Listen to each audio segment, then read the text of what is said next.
Hey up guys, what's going on and welcome back to the Bradford save where you join us back in second place. We have managed to leapfrog Portsmouth and Coventry, get back into the automatic promotion spots. Barnsley are still top of the table, 5 points clear, probably thanks to Woodrow's 31 goals. First time I've actually looked at this page in a while, didn't realise that was a thing that had happened. But you can see there, Jim O'Brien, third in the average ratings, 7.25. Jim O'Brien is a match saver. He has scored so many excellent outside-the-box goals which have gained us the crucial win or equaliser. He has saved us so many points this season so far, and he is rightly in that top three. However, we are second because of just general team performances since we last met, which was the 2-1 loss against Wycombe and the 2-1 win against Fleetwood. This was immediately followed up by two 4-1 wins against Plymouth and Walsall, making me immediately regret the two games that you actually did see. We did unfortunately lose to Rochdale in the Checkatrade Trophy semi-final, North semi-final, but we did manage to beat two of the promotion hunters, Portsmouth and Peterborough, 3-0 and 4-3, further making me regret the games I've chosen today as well. And then that was followed by a 2-2 draw against Luton, in which Jim O'Brien scored an 84th minute equaliser. As I was saying, match saver.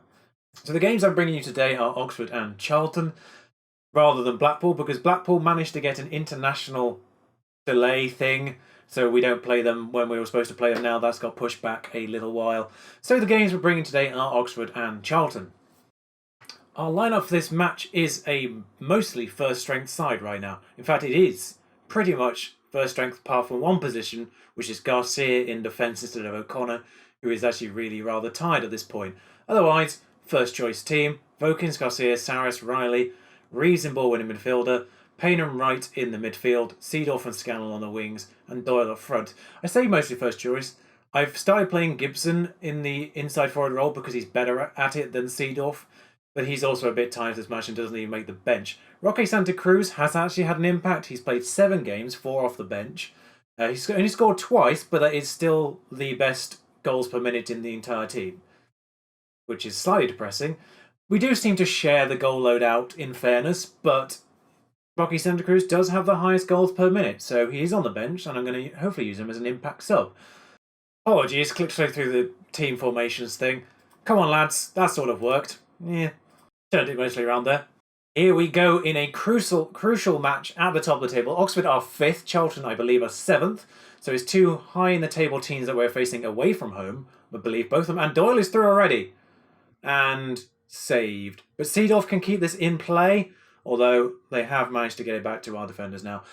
Although there's another highlight 2 minutes in. I was hoping to do some talking at the start of this, but commentating it is. Payne on the right-hand side to Seedorf on this side. Oh, he hits the post.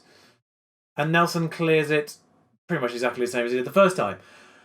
So yes, Oxford are the only team to have conceded less goals than us this season. Despite our poor run of form, we have conceded the second least amount in the entire league with 33. Oxford only conceded 30. So perhaps we shouldn't be expecting a goal fest here.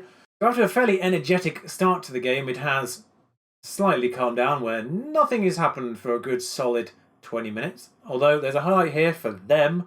Seedorf clears it to Baptiste in the middle. That was a weird headed clearance thing. Oh, that was lucky for Woodman. Glad he was sort of paying attention there as that ricocheted off the post. Half-time is fast approaching. There's been a yellow card. And half-time has approached. Okay then. They are on top of this match. We need to turn this around right now. Good team talk. The one piece of note from the analysts was that these guys do seem to wind down in the last 20 minutes or so, so I may turn the screws on them at that point. So the kickoff highlight seems to have gone on a little while again. Nope, never mind. Demanding more, gain them a bit of focus. But we are not in this game at all. However, we are on the left here with Vokins swinging a ball wide over there. So it's with their goalie now. So where is this highlight going to go? Boots it right up to Smith, but Saris never misses a header, pretty much. But it does go back to their defence again. Baptiste in the middle for them. Holmes, who has been booked. On the ball now. Brannigan for them. Baptiste again. They're just passing it through their central three. I don't like this. I don't like the way this is building. Unless it's a mistake for them. Imagine if he scored an own goal worse than our one in the other episode. Vokin's on the ball. Seedorf up to Doyle. Perhaps it is our highlight after all. Scannell's going to chase that on the right-hand side. Playing him on... Oh, that's a penalty. Josh Wright will take this penalty. Payne, by the way, has started scoring penalties. I know I called him out on it a couple of episodes ago for the fact he missed 2 in a row, but he has scored the last 2 he's had, and probably should have taken that one as well. Probably the reason why we're the least 2 highest conceders. That's not a sentence. But Hansen, that was weird. The way that curved down. However, it looks like Coventry are losing. Triple changes are happening, and we're going to go positive for the last 15. Because now I know they tire in the last 15 minutes, I'm going to turn up the pressure on them. Hopefully. Let's hope this doesn't backfire and I haven't been fed information. Hope it hasn't come from McGowan. O'Brien goes close. See what I mean? Often saves us the game. Barnsley are losing. Actually, that's a good point. I've just noticed Barnsley are losing. O'Brien over this. It's gone in! O'Brien has gained us, hopefully, more points again. I talked him up before the match, and he's done it again with his 11th goal of the season. Boom. There we go. Straight to cautious for the last few minutes. Although they're on a free kick now, and I don't like where that was going. But Coventry have looked like they've lost here, because they're still on 73 points. Portsmouth have moved up to 74, so we are 3 points clear at this point. 90 plus 2 minutes, O'Brien saves our neck again. I'm actually going to say good win. It was the least 2 conceders in the league. It wasn't going to be a goal fest, as I said. Coventry have actually lost 4-1 here against Peterborough. I said Peterborough in the promotion chase. I thought they were closer. However, we are now only 3 points behind Barnsley, who did get a... Woodrow again. Injury time equaliser, but we're now only 3 points behind them. We do have a worse goal difference, so we would have to claw that back as well, but we're now 3 points clear of Portsmouth with a much superior goal difference to them at the very least. Now we face Charlton, who have now moved into 5th. So we're just basically facing 5th twice. Thanks to the Blackpool game, we've had a 2-week break, which means our first team is fully fit, apart from those who got injured in the interim, which is Wright. So O'Brien's in for Wright in the midfield. Wood is in for Vokins on left back because Vokins is on international duty. However, the team is pretty much first strength. Otherwise, Wood, O'Connor, Saras, Riley, Reeves, Payne, O'Brien, Seedorf on the left, Scanlon on the right. And I've put Santa Cruz on from the start in this deep lying forward attack role, just because Doyle's been absent again recently. They've got 5 in midfield. I mean, is there literally any space for anyone to get through that? One thing I should just mention is Barnsley lost the game they played when we weren't playing Blackpool, which means we are only 3 points behind now. So Riley's got it. He's given it to Santa Cruz, who has dropped back as he said he would. Payne to Reeves, who has been given an initial here. Is there another Reeves on the pitch? Seedorf has scored. Seedorf has put us 1-0 up. 2 minutes played. Could not have asked for a better start here. So Payne gives it to Reeves. Just goes back slightly. Reeves passes it all the way out to the right where Riley is waiting to overlap. And Seedorf, first time, bonk. Over to... I don't know why I did bonk. Oh dear. I've embarrassed myself, but Seedorf has not embarrassed the team. Barrow's been booked. That's excellent. Their centre-back will have to be careful now. Reeves over this corner, where Scannell has collected and no one was marking, but O'Connor has picked up the loose ball and smashed it in for 2-0. I don't know if this is my team talk at the start, which went rather well, and I told most of them I expected a performance. They have indeed performed. But Scannell, no one really contested him. I didn't realise he took a shot there. But O'Connor, picks up the loose ball inside the box. We're 2-0 up. They've all just got focused, but our team is motivated, composed, or calm. After 2 quick goals, this half is just rattling by. Will we get to half-time without another highlight? Yes. I just went for the don't let your performance levels drop. Seems to have worked. Well, the last time I did that, we conceded 2 in the second half. However, looking at the team table, Portsmouth are drawing by the looks of things, and Barnsley are losing to Coventry. I forgot to mention as well that Barnsley are playing Coventry in the game today, which is an important matter, of course. Reeves has smashed that against the bar, straight from kickoff. They seem to have had a good team talk as well. Oh, they're Reeves. Yes, they do have a Reeves. Portsmouth have now turned around against Peterborough by the looks of things. So they will be joining us on 80 points again. This highlight keeps on going. Seedorf is going to run free on this break. It is 3 against 2, actually, at this point. Santa Cruz hopefully passes it to Scannell on the right there. They've kind of got back now, which is kind of annoying. But, oh, that was the end of the highlight. Okay. Weird.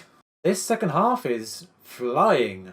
Wait, no one's really playing bad enough for me to just automatically sub them at this point, so it's just going to be whoever I feel I need to keep the freshest. So, speaking of which, I'm going to keep Payne the freshest. Freaky for them, just in our half. They have actually had the better of this second half, I feel, and I don't like it. So Page on the right smacks it against our defender, Riley, I presume. Scannell runs and runs and runs, bashes against their player and gets it immediately back though. Santa Cruz is in the middle, in that forward position. Corner kick to us, although corners that come from open play in the highlight don't seem to go anywhere. Our Reeves over this one. Steer collects. End of highlight? Yeah. Told you. I'm just going to give them something to think about by bringing Doyle on.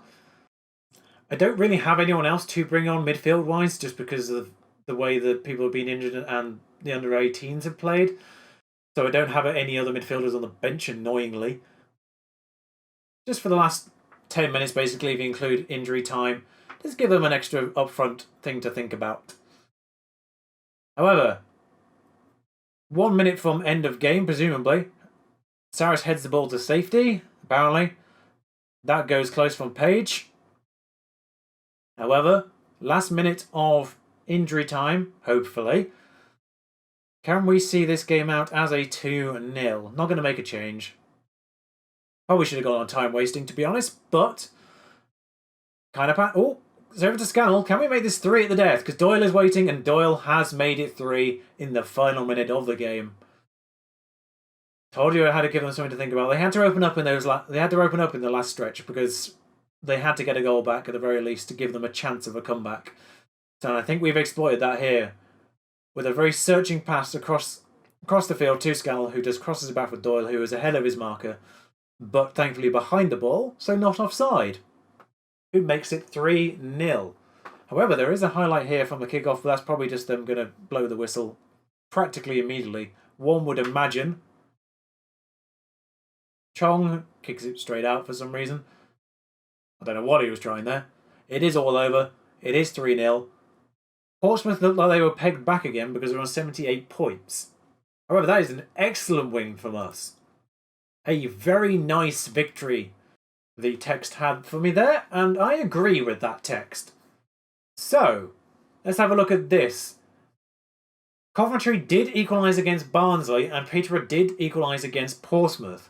So that means we are 1 point behind Barnsley, 2 points ahead of Portsmouth, with a game in hand, which would be the Blackpool game, which comes midweek. Now, the last 2 games I bring you of this season will be entirely dependent on how the results play out. Now, you saw there, we can go back on top with this Blackpool game. So if there's a chance we can actually claim the champions spot before this Wimbledon game, then I'll just be bringing you the games from that point. However, if everything's still to play for with the last 2 games, we'll just be bringing you the last 2 games. That makes sense? Good. Right. So, with that in mind, I'll see you next time. Ta-ra.